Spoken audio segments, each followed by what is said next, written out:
Good afternoon and welcome. My name is Bill Appleton. I'm the Executive Director of the Sir John Soane's Museum Foundation, and it's my great pleasure to welcome you all today for another wonderful talk in our series. Before introducing our chairman of the board, I just want to quickly encourage all of you who are joining us to use the Q&A button at the bottom to put in any questions that you have throughout the talk, and we will get them over to the speaker. And at the end, he will try to answer as many as possible. It's such a pleasure to have you all here. We're so excited to welcome back our friend today, the speaker. And to do that properly, I turn it over to our chairman of the board, Paul Whalen. Thank you so much, Bill, and welcome everybody. Thank you for joining us this afternoon. Today, we at the Soane Foundation present our final talk for the spring. We're delighted to have a past winner of the Foundation's graduate fellowship with us today to speak about his time working in London at the Soane Museum. I'm Paul Whalen, chairman of the Foundation, and it's my pleasure to introduce this afternoon's program, which offers a window into the continuing impact that the museum has on the next generation of scholars, artists, and architects. We appreciate all of you who share our passion for the Soanean world of art, architecture, and design. In many ways, supporting the next generation of Soane enthusiasts is at the core of what we do at the Foundation and what we do in support of the museum. Today's speaker is Jerome Tryon. Jerome earned his master's in architecture from Yale University and has continued to work there as critic at the Yale School of Architecture. His work has been showcased in scholarly journals, and his drawings have been published and presented widely. In addition to being a Soane Foundation Fellow, he has received several other fellowships, including a prize from the Institute of Classical Art and Architecture, which supported his research at the American Academy in Rome. Jerome's interest in the role that memory plays in shaping perception and the way that the two intersect is in understanding architectural space. He will discuss the drawings he created during his stay at the museum in London, where his research focused on memory and its relationship to spatial perception. As part of his project, Jerome examined Soane's manuscript called Crude Hints Towards a History of My House at Lincoln's Inn Fields. Unpublished in his lifetime, the manuscript provides a window into how Sir John imagined his home as a future ruin, visited by those who would speculate about its origins and function. Inspired by the manuscript, Jerome will share the drawings that he produced from his own memory of the house based on his reflection on Soane's use of memory in his design process. Before turning the proceedings over to Jerome, I'd like to take a moment to invite you all to spread the word about our programming. In addition to lectures and fellowships, we've just announced our annual gala, which will be on October 26th in honor of two extraordinary people, Madison Cox and Scott Pask. To learn more about the gala and all of our activities, please visit our website or follow us on Instagram. After Jerome's talk, I will return on camera for the Q&A. So please do submit your questions in the Q&A at the bottom of your screen throughout the program, and we will try to get to as many of them as we can. Now, it is my pleasure to introduce Jerome Tryon, who will enlighten us with his talk on the artifacts of memory, finding inspiration in the legacy of Sir John Soane. Welcome, Jerome.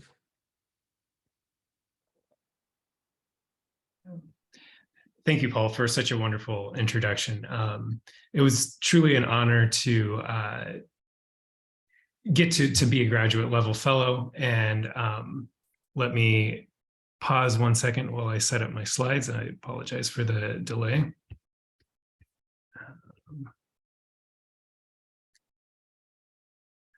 But getting to work at the Soane Museum was truly a dream come true. And as I'm getting this set up, I'll just say I had visited the museum a couple times before this instance, before I realized that or knew that I had been awarded the prize. And one, I don't think could ever spend enough time in Soane's museum. The spaces are just phenomenal. And in some ways, I don't want to say beyond comprehension, but it really matters to be able to be there, to experience the space. And so with that in mind, once I found out that I was awarded the graduate level fellowship, my inclination was immediately to jump into research of Soane, but I held back just a little bit and actually started trying to draw through the space purely from memory. So I'll talk a little bit about the title Artifacts of Memory. When we think of artifacts, usually we think of some physical object that ties back to a historical element, something that's important, that endows that artifact, that piece of a larger thing, with a meaning. And as you can see, Soane's museum is just completely replete with those, whether they're plaster casts or originals. There's such a sense of history that's present in the space. But also within the museum, I think it's interesting, there's an incredible archive of Soane's work, which in and of themselves, these drawings are artifacts. And on these drawings, you can see Soane designing his own home here. He's drawing on the margins of the paper. There's all these notes, the kind of sketches that push the design forward, in effect, become artifacts of the museum itself, which are then turned into the space of the museum, which is another type of artifact. So I guess my interest with the artifacts of memory moves much further beyond the physical artifact and has to do with the spatial artifacts of the museum that holds the physical artifacts of the objects of the museum. So as I mentioned, I hadn't been to the museum for a number of years, and my former visits had just been relatively quick. So I wanted to try and draw through the museum from memory. And I guess it's a humbling experience to think that you remember something well, and then as I sit down to draw, it's kind of question like, what was that thing? So I did this series of kind of pretty foggy drawings where I was trying to put together at least some sense of what I could remember of the space. And it was an interesting exercise for me to do, because a lot of what I remembered was light and texture and spaces, but I couldn't remember how the spaces connected. And there would be things like the kind of object that's body-like on the right picture that I wasn't sure, am I remembering an urn? Is it a statue? and I went ahead and actually tried to redraw several spaces. I think if you're familiar with the museum, maybe you can recognize something about the breakfast room. It's not drawn correctly because I'm drawing this from memory. I haven't seen it for, I think, about 7 years at this point. And I don't know, you can see, I think on the bottom right picture too, where I'm mashing up the spaces. And I could go through specifically the way that the spaces are mashed up, but I don't think that's necessary. I think it's more important to note the kind of lack of specificity that I had in the spatial arrangement, but some idea of specificity in what objects were present. And as I drew through this and actually revisited some of the drawings later, I realized there were false memories that came forward, like the drawing on the bottom right is not actually something that exists in the way that I remembered it in the museum. So if you're familiar with the museum, or if you're not, there's a stairway that goes downstairs into the crypt. And I was certain that if you went down that stairway, that there was this big model of some sort of classical building with a dome that existed there, and it simply just isn't there. So it was interesting to see the way that in this process, projected memories can come forward. So there's just a few more from this series. But as I was kind of drawing my way through this and starting to read about Soane, I came across the reference to the text that Paul mentioned, which is entitled Crude Hints Towards an History of My Home in Lincoln Inn Fields, which this is the original manuscript here that I was able to photograph when I was at the museum. And I really fell in love with this text, the idea of it, it's not a complete story. It's a narrative, but it's a broken narrative. Soane is kind of sketching it out as he's imagining. So what he does is he imagines himself as an antiquarian who has come across the ruins of this house, which is, of course, his house. And he's writing this as the house is being built. So you can imagine the walls of the house going up, and he's looking at this construction as a ruin and then writing this narrative about it.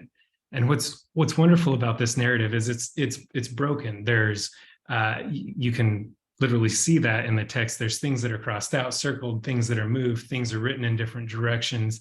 And each one of these kind of broken pieces of text, though maybe they're not a complete thought, they offer really evocative imagery of what he was imagining, one, he could find in his house, or what would be found there, or how he was designing it. And so I started thinking about these kind of islands of text that you see on the page of like, what if those could be drawings? What if I could use my own memory to play off of what he's imagining through his memory and experience here? And of course, I didn't actually have the original manuscript to work off of. I had this wonderful book with the introduction by Helen Dory, which is the transposed version of the manuscript, which was incredibly helpful. One, because Helen does a wonderful introduction that it sets the context to the work very well. And then the work itself, as I mentioned, it's kind of broken into different pieces, but it's rich. It's really rich with allusions to Soane's world and to classical allusion. And she does a good job of allowing like a glossary, basically, that allowed me to enter the text and understand it in a much deeper way than I would have if I just came across it and read it as is. So I'm just saying I would recommend this. It was really enlightening. It's a small text. So from that, I started imagining just doing some sketches of what he was speaking, what Soane was talking about in the text. And I know that he loved the Temple of Vesta, and he kept on talking about alluding to it. He wouldn't hit it directly. And within my own memory, this drawing on the left, I was trying to think, what do I remember from the space that could at all kind of resonate with what he's talking about? And just for a reference image, this is the temple that he was mentioning. But I guess on the right, you can see I started drawing a stairwell. That was the only thing that I could remember that was even sort of round, that was ovular, that could perhaps serve as a type of core to this space that perhaps a temple could be imagined around if this were a ruin. Or on the left, I'm looking more or less from the library toward the crypt, although I couldn't articulate that at the time that I drew this because I was doing this from memory. Looking at the way that if the floor had fallen in, I could remember there's something below. And here Soane's talking about maybe there was a magician who lived in the space, and maybe someone got turned into stone, or there was something to do with a statue, or maybe they had done something kind of bad, so it was an abandoned space. And then he speculates in another paragraph, perhaps the place was once a convent. And so there's these memories that are interjected by Soane, but I can't fully forget, if you will, the drawing series that I had already done. So the drawings that I had done formerly from memory are now infusing their way into my memories of the building as I read through his text. So even though it's just a small image in the middle of, perhaps it's a statue, perhaps it's the pasticcio in the center of the museum, the images are kind of started bleeding together and becoming their own ideas, if you will, where I think the line between memory and invention becomes really thin at that point, as I'm doing my best to remember, but I'm being infused with this other information.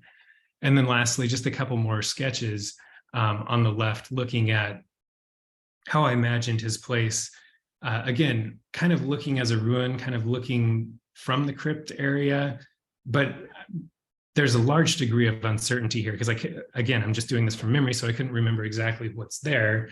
And then kind of moving away from the directly literal on the right, he was talking at some point about how Egyptianate the space was, and how he kept on going back to the Sphinx and the Griffin. And it was this really kind of poetic phrase, but I had no idea what it meant. And so I started in more of an analytic fashion, compiling the elements as I imagined them that he was talking about into a spatial arrangement that could be set within the museum itself. So this would be from the dome area, kind of looking up towards the statue of Apollo, but then the drawing office is envisioned as a temple behind that.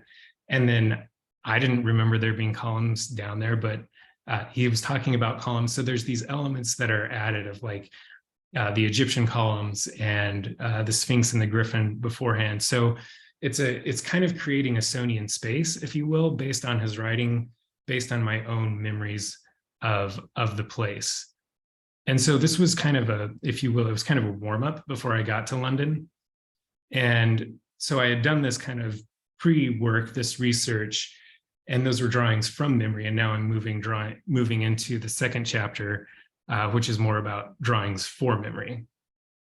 So once I arrived in London, I shared a lot of this work with the museum staff, and I just can't say thank you enough to Sue Palmer and Francis Sands for engaging me on this project of looking at some of the drawings that I brought along and hearing my explanation of what I was trying to do, and then providing me with a lot of materials with their vast knowledge of the museum, of things that may engage me, that may add to the project. So getting to work there in kind of not, this is like the drawing room, so not in the primary spaces, and to dig into the archives of the museum itself was really phenomenal.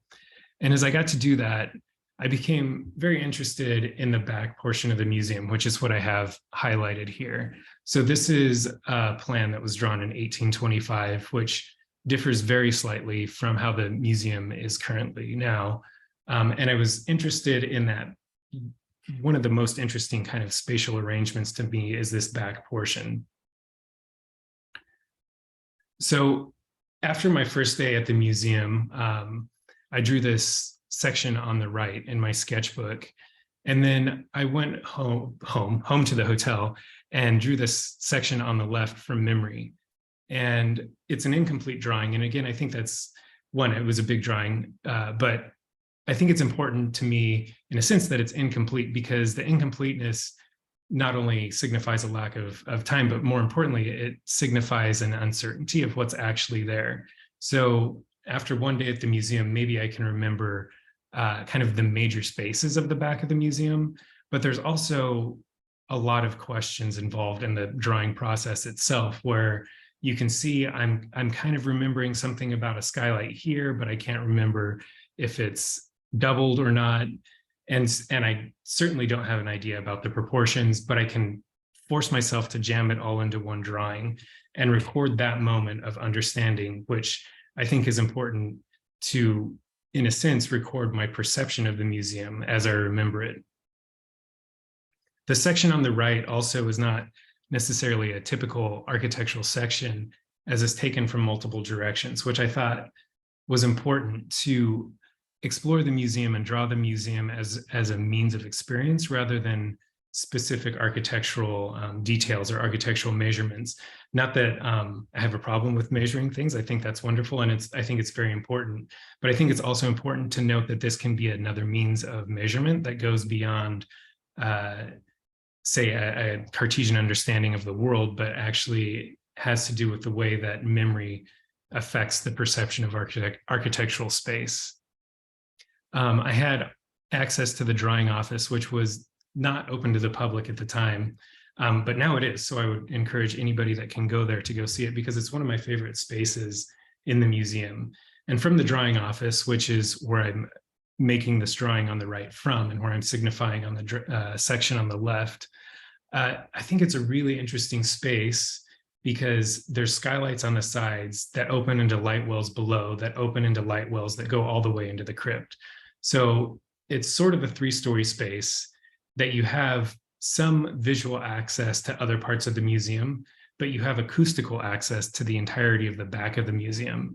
So as you're in the drawing office, you can hear as people walk in the crypt and what they're saying, or you can hear that as people walk below you in the colonnade. And as I became more familiar with the museum going through it, as I heard people through the museum talking and describing things, it would evoke images of what that part of the museum was. So that became this kind of idea of the sketch on the right, of this acoustical awareness that becomes a type of transparency that isn't usually present in architecture, that I thought was really interesting. So I should have blown this up, but that's the sketch, looking at the wall, basically, of the drawing office, but you can see through the floor to the bust of Soane himself, and then all the way down into the crypt just the seed of an idea here. And I kept on drawing through the space. So this was really kind of a process of immersion where, of course, I was looking at the sectional qualities of the space. I was looking at the way that the light would fall in the space. Some of the drawings as the ones on the right, I'm really just looking at the quality of the space itself. On the left, I'm trying to figure out, one, what is the light doing? How do I remember it? And how do these spaces connect? Again, that one's from the drawing office. And then after that, I started doing slightly more analytical drawings as a means to try and help me understand the back of the museum as a kind of holistic space, because it's extremely complex. And for those of you that have visited, I think it takes several trips through the museum to kind of understand even the circulation or where you're going. It's Soane's mastery of space is certainly exhibited in much of his work, but especially there. And I have to chuckle a little bit here because I wish that I had like a really beautiful sketch that was an aha moment that I could show you that would say, and it was at this point that I really started kind of putting together a system that by which I could see his space and memory. And I do have that sketch, but it's this little thing on the side, which is not particularly beautiful, but it was very important to me, this little tiny sketch, because I started realizing that I could see most of his rooms in his museum. If I put them, I could see them in memory, basically, if I put them into a 9-square grid like this. So in the center, there's a 9-square grid. On the bottom, that's projected down into an exploded version of the dome area. And on the top, that's projected up into a very bad sketch of the breakfast room. The point being, I started to realize that I could see systematically the way, I would say the way that he was organizing spaces, but I think it's more like the way that I see that he was organizing spaces, and start studying that. Again, I wish for the beautiful aha sketch, but I'll break this down a little bit further as I researched this, and then finally a sketch as I started being able to peel apart the space and see the whole back of the museum as a holistic piece with spaces within spaces, rooms within rooms in a way. So I'll break that down a little bit here now. So again, the part of the museum that I'm talking about is on the top of the screen. And if I look at Soane's spaces, skipped a slide, usually the way that I see them, they start with a primary space. There's some sort of secondary space that surrounds that, and then there's a sense of spatial extension. So if we look at the library, there's the center of the room, there's kind of thick walls on the left and right that hold the books, and then there's the transition to the room above, and then the exterior below. So that creates the sense of spatial extension. So I have this idea of a 9-square grid that fits into a room. And if I look at the breakfast room, there's similar arrangement with a central space there. And then the seams of the space make the 9-square grid. So the fireplace and the mirror on the left, I'll go to the next slide, sorry. The exterior on the right, and then access to the rooms, the corresponding rooms above and below. So it's a sort of rough diagram, but it allowed me to kind of start conceptualizing the space. So if I take this base diagram and apply it to the dome area, it works in plan, even though the sectional properties are very different. It works in the colonnade area, and I could force it to work in the picture room because I said that the virtual space or the pictorial space within the images themselves was the spatial seam. So that allowed the diagram to work for me as I analyzed this from memory. But then something that I think is really interesting is if I look at the seams, the spatial seams around the central spaces, rather than just putting them together and allowing them to flow together, as I usually would do as a designer, he keeps an explicit boundary between them so that each room has a series of spatial seams around it. And not only that, but the back 3 spaces of the museum has a second set of seams as you enter it. So it's kind of a double threshold condition to every central space. So if I look at it purely diagrammatically as something like this, and this is much more boring than what Soane did, but it was useful to simplify so I could kind of hold this in memory. And then I could carry this process through the rest of the museum from here to here. And again, this isn't, I'm not saying that, I have no idea if Soane designed this way at all, but this was a useful mechanism for me to kind of start internalizing the museum. And then from this diagram, it can be forced back into the shape of the museum, which is much more dynamic. But then I could systematically look at the way each room fit and corresponded to each other according to this process. So if I jump back into, well, talking about drawings about memory, but if I go to the section that I drew the first day, you can see it's actually not as proportionally bad as I would expect it to be. So if I drop down regulating lines from it, you can see that the dome area makes one space, the colonnade area makes one space, and then the picture room on the right makes a space. But what I'm really interested in is, again, the spatial seams between those are very much lost in my original section. And to be honest, I couldn't quite remember what was there. And I think that's a really interesting phenomenon, at least for me, in the way that I remember Soane's space. So I started thinking of these major spaces as anchors of memory. So there's a dome, there's something very recognizable. There's the statue of Apollo coming out of the dome is something that's like bound to memory. And then there's a double threshold before one gets to the colonnade, which is on the center of the screen. And again, that's another anchor of memory, another primary space. And then another double threshold before one gets to the picture room, which again is another primary space, something that anchors memory. And as I was kind of working through these ideas, I was looking for other ways that this could be seen or be present in the museum. And again, Sue Palmer and Francis Sands pointed me to these series of drawings that Soane commissioned Gandhi to do when the museum was finished. So these were done in 1825. And what I find really interesting about these sketches, they're beautifully small. They're probably about the size of a postcard. So the amount of detail that's put into these is kind of mind-blowing. But both Soane and Gandhi, Gandhi did a lot of Soane's renderings. They knew how to use perspective. It was a system that they used flawlessly to execute renderings of their designs. And so I think it's really interesting that these little sketches are wildly out of perspective.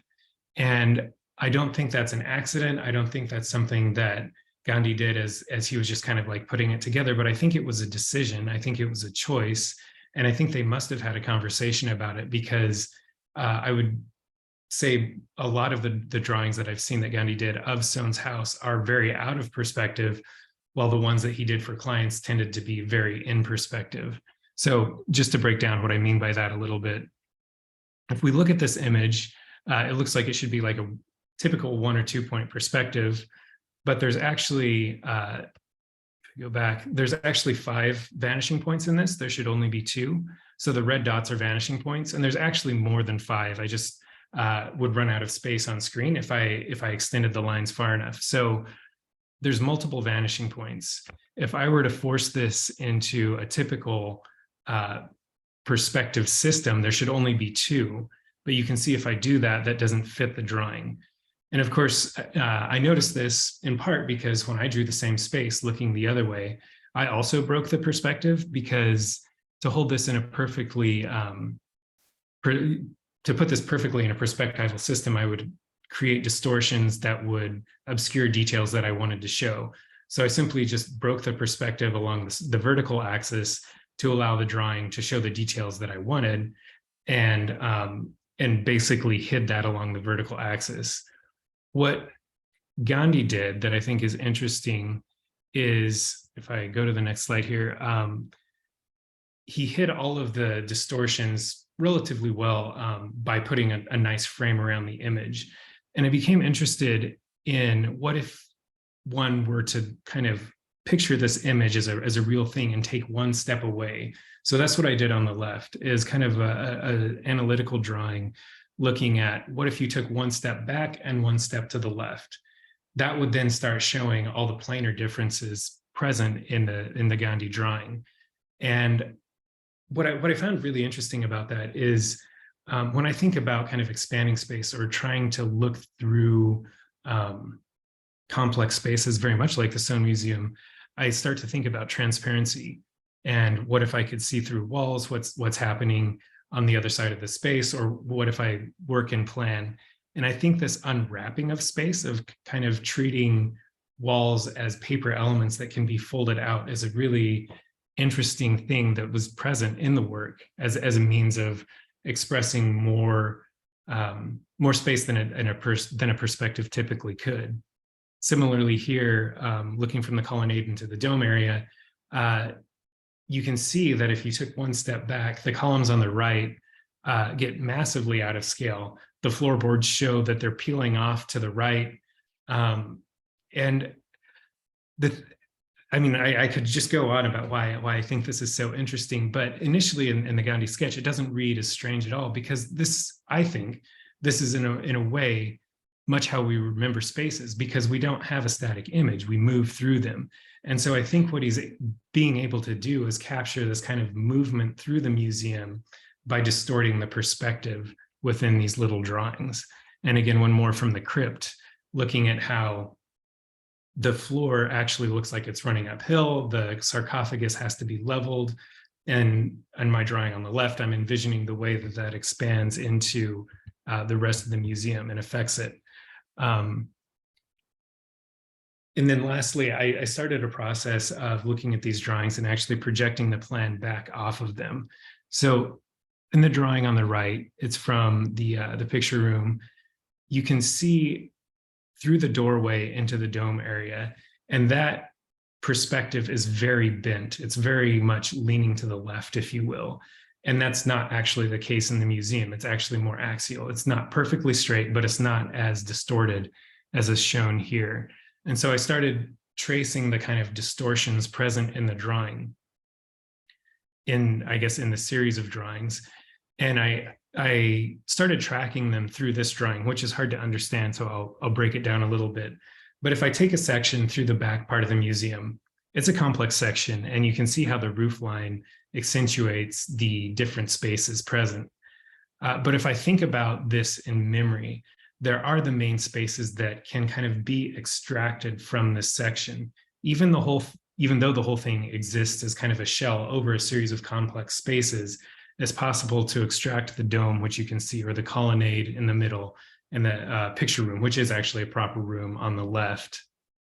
And then from the perspectives that I was looking at, it's typical that the anchors of memory, as I was calling them before, the dome area, the colonnade, and the picture room, stay more or less central or stable in the image. And then the threshold spaces, the double thresholds that I talked about in the diagrams, then become hinge points.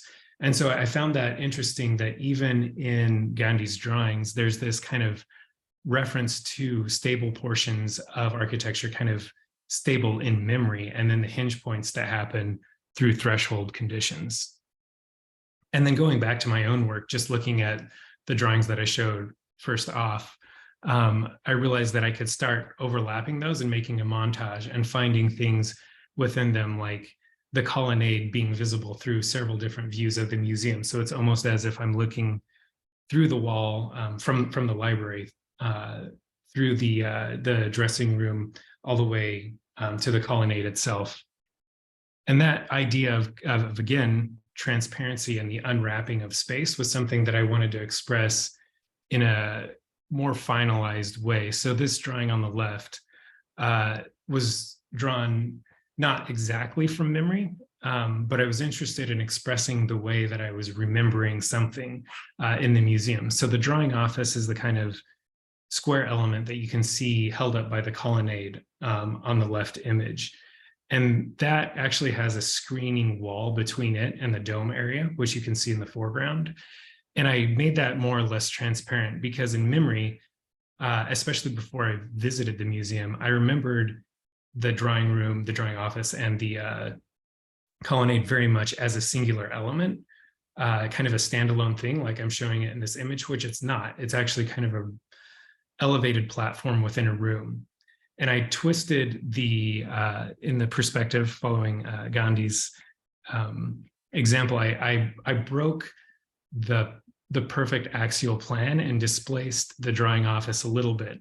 So this, even though this drawing is more or less of a view from the museum, it's displaced enough to show the way that I remembered the museum, of the dome being too large, the standalone nature of the drawing office, rather than showing it exactly as it is, like a photograph would. Similarly, coming back to this idea of looking through the floor of the drawing office, I did a larger drawing where the floor of the drawing office actually just dissolves, and the floor underneath the colonnade dissolves, and the crypt all the way up to the dome area becomes kind of one space, as it does with the acoustics of the space. So yes, there are architectural elements there that you have to physically walk through, but looking back on the space of the museum, it can be very much remembered this way. And I think Soane was interested in this type of experience. He was clearly interested in picturesque landscapes, and it's probably hard to read, but I have a quote from Soane where, on the bottom of the image here, where he's talking about the poetical whole of the image, that it's not so much what you see at any one time, but it's kind of the collection of memories, of images that you take with you as you move through the space. And he was a master at choreographing that, and it's apparent in his museum. And then finally, I touched up this image that I had started before going to London, and kind of solidified it a bit, of the fiction of the space, of the way that he was looking at the fictional reality of his space. So based on the dome area of the museum, but then with these fictional elements that he was pulling forward from Crude hints.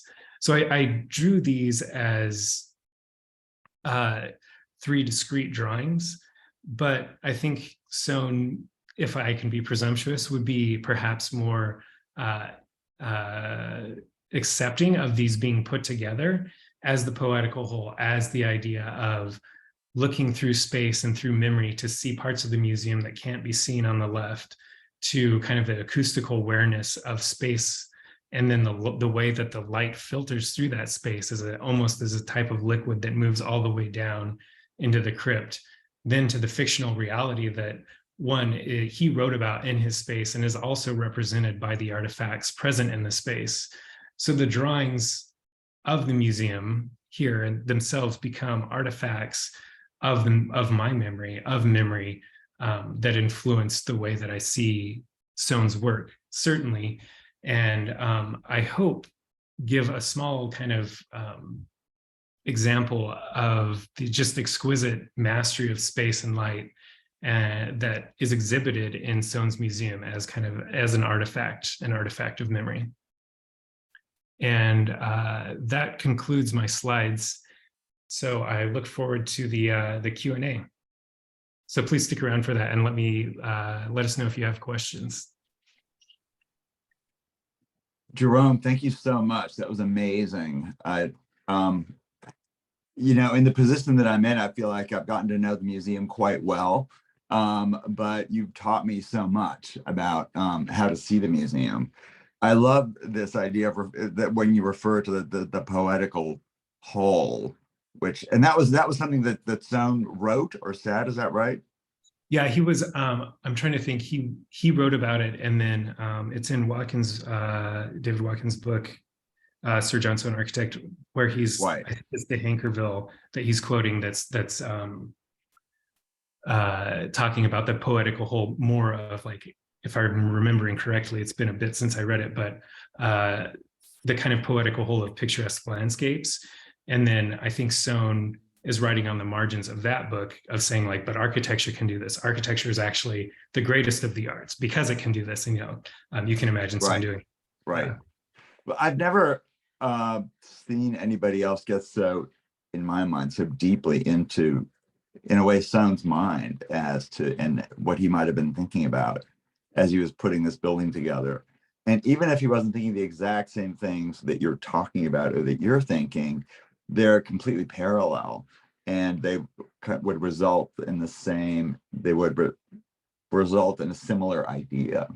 And I think it's wonderful that you're teaching, by the way, I know that you're teaching students in the summer at Yale, and I'm wondering how, because these analytical drawings were so inspiring, and the very analytical ones are, of course, interesting, but they sort of exploded into a world of a lot more information when your analysis became your sketches, and because then everything was included in the way that it's not about geometry, it's about all these other things involving perception. And I'm wondering, with your students, does any of that come into the way you think about teaching students about architecture when they first you're teaching them an introduction, basically, right? Which I find really interesting. And then the depth of your analysis on the Soane Museum, I'm wondering how that sort of, influences your teaching, or Yeah, absolutely. Yeah, it can be, I mean, I think that's something that I do endeavor to teach, that analysis can be very intense and can be very high level, but at the same time, it's something that really anybody who's drawing has access to, because even the base process of drawing a sketch is very analytical, because you're taking 3D geometry, you're understanding how to process it through a system of perspective or orthographic drawing and put that on a page. So as a start, it's analytical.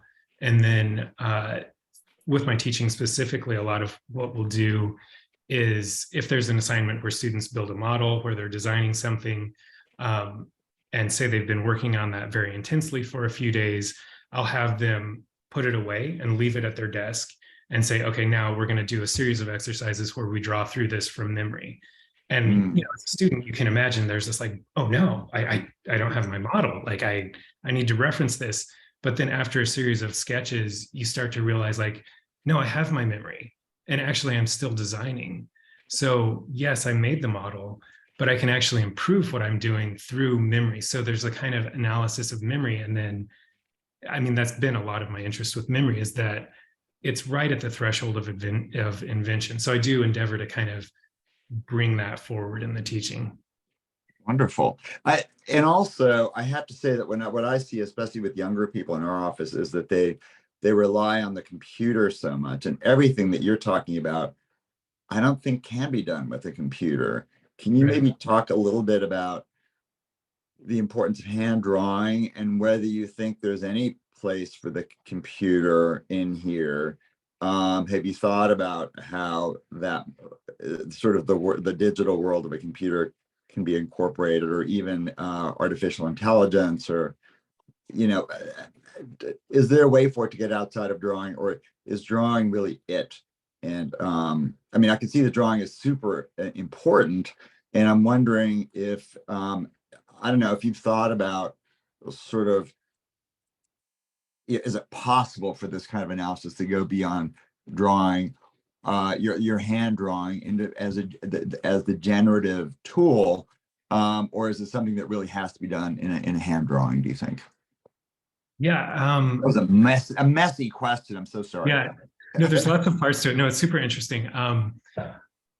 Hand drawing works best for me, and that's what I say, because it's personal, and memory is something that really happens in your body. I mean, it's in your brain, and drawing, in my mind, is the most direct connection that we have to that. And not only, I think it's really important to note, and I don't know if it's talked about that much, but there's a difference, I think, between having a drawing, like creating an image that was created, like AI does that wonderfully, where you just say something and there's an image. Yeah. But there's so much that's learned and put into an image in the process of making. And that's one of the things that I'm most interested in, is not having a completed image to say, look, here, I did this, but what I've learned through however many hours that I put in the drawing. So it's not just like point A, I start, point B, I finish, but, point B, the finish is actually, point Z, and I have all these other points through the drawing where I learned things. And so what I do tend to do is have multiple drawings going at once, because finished drawings often cover up really important discoveries. So I'll have a sketchbook to the side where I'll make sketches of, like, I found this at this point, I had this idea at this point. So I try and not lose things that way. So drawing becomes really important in my process. And I think, I mean, I have to do, obviously, I work in the field, so I work digitally all the time too.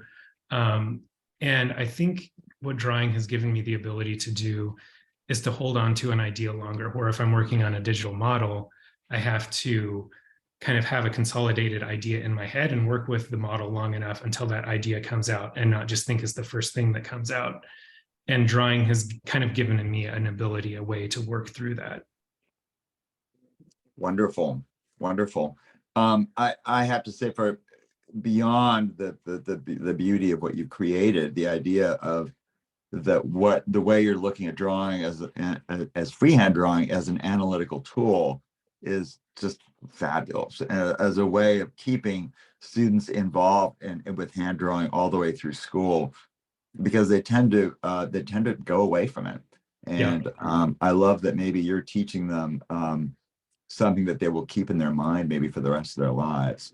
I find that there are sort of older folks in the world like me and people that I work with who hand draw all the time still, and that it's very possible for an idea that is sort of semi-cooked in your head to sort of flow out through a pencil in a way that it never could if you're thinking about, well, it's going to be 3 feet long and the opening is going to be here. You lose that connection between, maybe it's a subconscious or something that is it's incomplete, but it's interesting how much the work of your hand and a pencil can complete an idea maybe beyond what your mind can. Right. Yeah, no, I totally agree. I think there's something about, again, I think it's the act of drawing. It's the way that you see the lines developing on the page. I think that's something that can't be talked about enough, especially in today's environment where the completed image is so easy now, especially with AI. But it's actually the act of putting the graphite or ink on the page and watching the development, like there is a development to the idea that happens through the drawing process. Wonderful. Are you thinking, I'm wondering, I mean, you've accomplished this, and you've put together this incredible accomplishment of using your analytical tools on the Soane. And I'm wondering where you take it from here. Are you thinking that will this become a book? Will you think about looking at other buildings, or is this really leading towards your interest in education? I'm wondering where it leads for you in your young career. Yeah. Yeah, hopefully all of those. Main interests at the moment. I mean, well, being in Soane's museum, it's hard not to just be inspired at his incredible use of space and light and the surprise of moving through there so many times. And so what I'm endeavoring to do is take what I've learned from the museum and really just kind of bury that into my own design work in some ways. Like there's elements that I discovered there and I can remember from there that I would love to just capture even a fraction of within my own work. So there's that aspect of it, of just, I mean, it's a gift that Soane gave us, that as architects, as designers, we can go there and see what he did and learn from it. I mean, there's just so much that can be learned. So in one respect, that's certainly what I hope to do, is to continue learning from Soane as I do this. And also, yes, of course, bring it into the educational realm as well. Right. Yeah. You know, when you did your diagrams and you were showing how when you stand in a space, there's the primary space and the secondary space, and then a tertiary space beyond that. And that had to do, I thought it was fascinating, partially with visually what you see, but also your memory of what you've seen and even what you hear. I thought that was really interesting. You also talked about artifacts, and I'm thinking about, of course, the museum is an artifact, but there are also artifacts in the museum. There are paintings, and there are statues, and there are fragments. And can you maybe talk about how those things also create a world beyond the primary room? Yeah. I mean, so, and that was something that I didn't go into too deeply, but in the diagram, actually in the whole back wall that we can see on your Zoom background, where it's just completely filled with artifacts. So there's the back wall of the museum. Those artifacts run up the light wells into the drawing office. So not only is it's not like a typical museum, obviously, where there's like the artifact that's highlighted and then there's wall space, but they're like barnacles on the wall. I mean, they just run everywhere and they become a space unto themselves.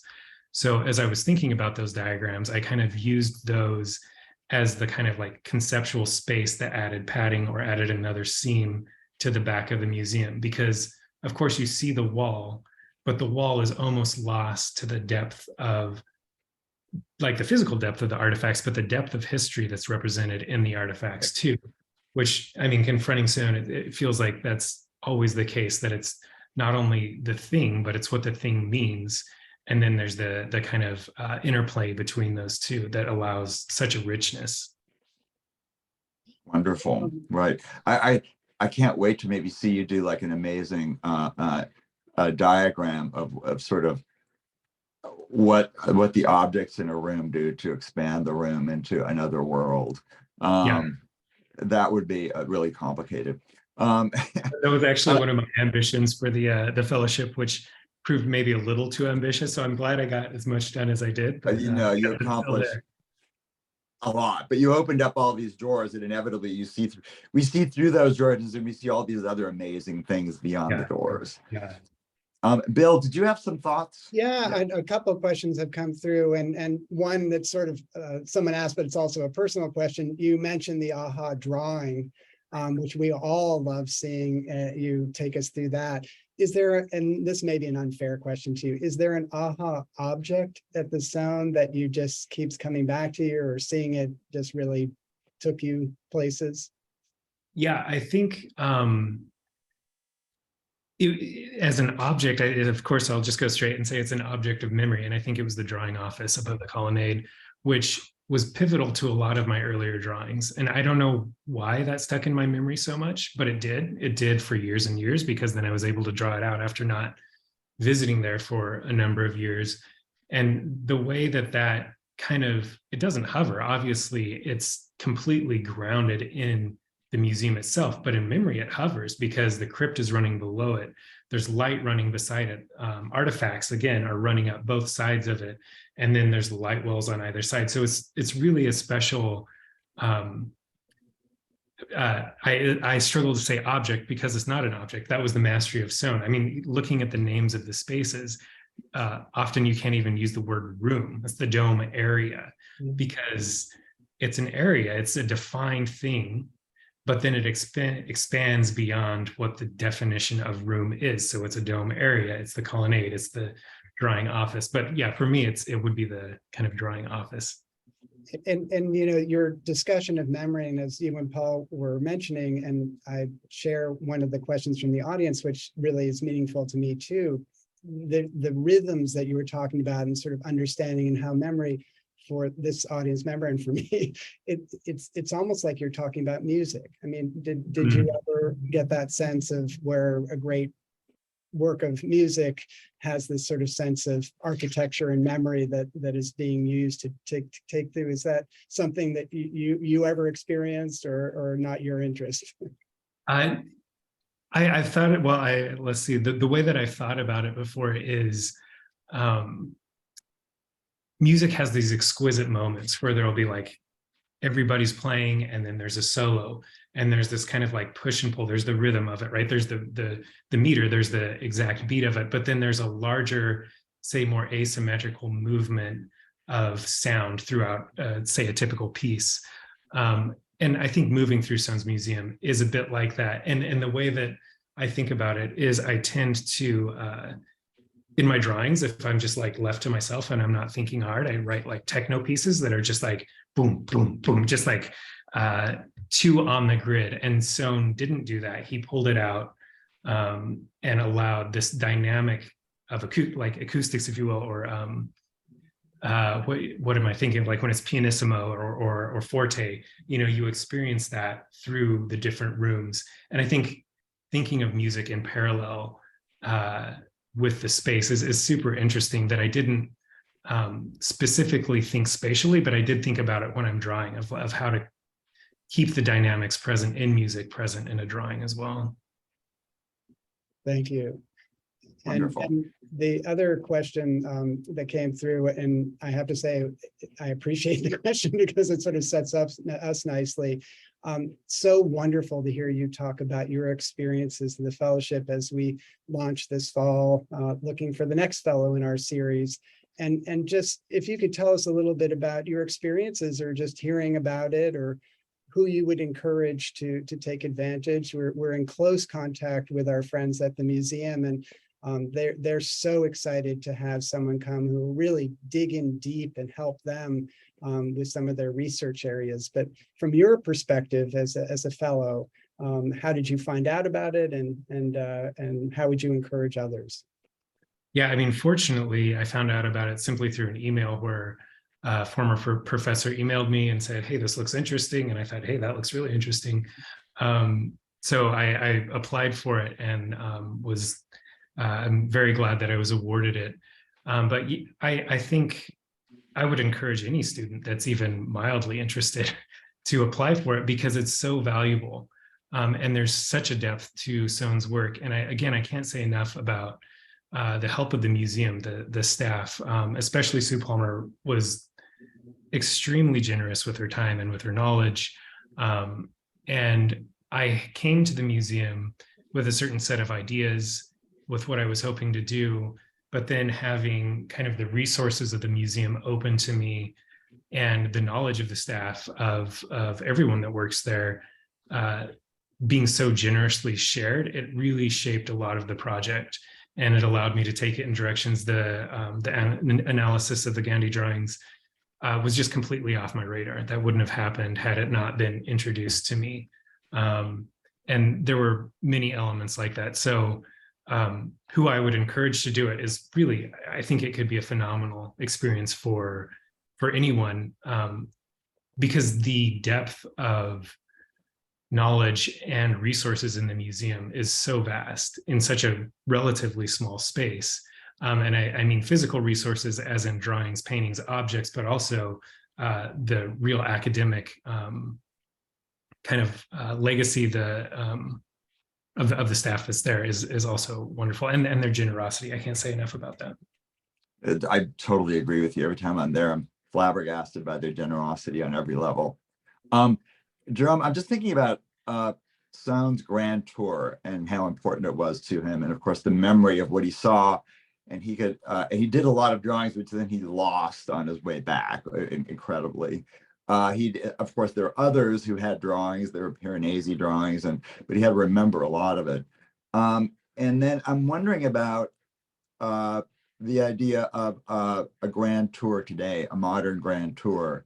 Back then, there were certain places that people went to. These are the touchstones. And I'm wondering how you think the Soane Museum might fit into a modern grand tour, thinking about the importance of seeing places in person. Yeah. And if you have a couple of other touchstones, maybe that you think you would recommend to a student going on a grand tour, leaving New York or Oklahoma or whatever, to go see what the world of architecture is all about. Yeah. I mean, as you were saying that, I haven't really thought this before, but I think it would be interesting to organize a grand tour around like historically pivotal moments rather than specific architectures, if you will, because Soane's fits that, right? Like technology was changing at the time. Steel was becoming more common. Neoclassicism is, really in the air, but, things are changing. And there has never been an architect like Soane who's doing the things that he did with spaces of this willingness, well, a deep desire to be true to the classical, but also this willingness to kind of play with it in a way that at least I'm unaware of other architects doing. So seeing the Soane Museum as kind of a type of like this change, I think there could be, as I'm thinking about it, I mean, there'd be obvious ones like the Tempietto, where it's the move into the Renaissance, if you will, kind of the high Renaissance, or even like the Barcelona Pavilion, where it's the move away from, I mean, Mies, as far as I understand, was trained as a classicism, but it's this move towards looking at materials in a different fashion than had been done before, and space obviously too. I think and as students go, I think it's also, I mean, there's the critical approach to the way that you could see spaces interacting with history. But for me, it's also really important to just visit spaces that resonate with me. And that I know that's really hard to quantify. But the first time that I went to the Soane Museum, which was a very short visit, I was just blown away. It was something that I'd studied in school, and you sit through history courses and it's like, oh, this was designed at this time and it was good for these reasons. But then when you walk through it and it's like, oh, okay, that's what real design is like. That's what true spatial composition is like. That just can't be. I just don't think that can be experienced without bodily being there. Right. I agree. As an architect, and I was trained, and I'm trained as an architect too. Sometimes architects think of kind of the idea of interior design and decorating as kind of like a dirty world, or it's like it's not serious. And but my feeling is that the best decorating is incredibly sophisticated, and I'm wondering if that's something you've thought about at all, and because I think that, and I'm wondering about the relationship between architecture and interior design, or decorating these days. And in Soane's time, it was all of a piece. And I'm wondering if you've thought about the relationship between the two disciplines and how they work together, or maybe things that are being accomplished in kind of the world of interior design and decorating. And I'm sorry, this is so not like Yale summer student stuff, but or maybe it is, but I'm just wondering what you think about all that. Well, I mean, as you're saying that, again, I'm looking at your background image, and you could argue that there's like 111 mirrors in the breakfast room. You could argue those are decoration, like that's not architecture. You could take those off, but then they're changing the light, which changes the room. Exactly. So Soane's use of decoration, even in the image behind you, is really exquisite. I mean, it's a mastery of space that comes to the surface and is applied as a mirror.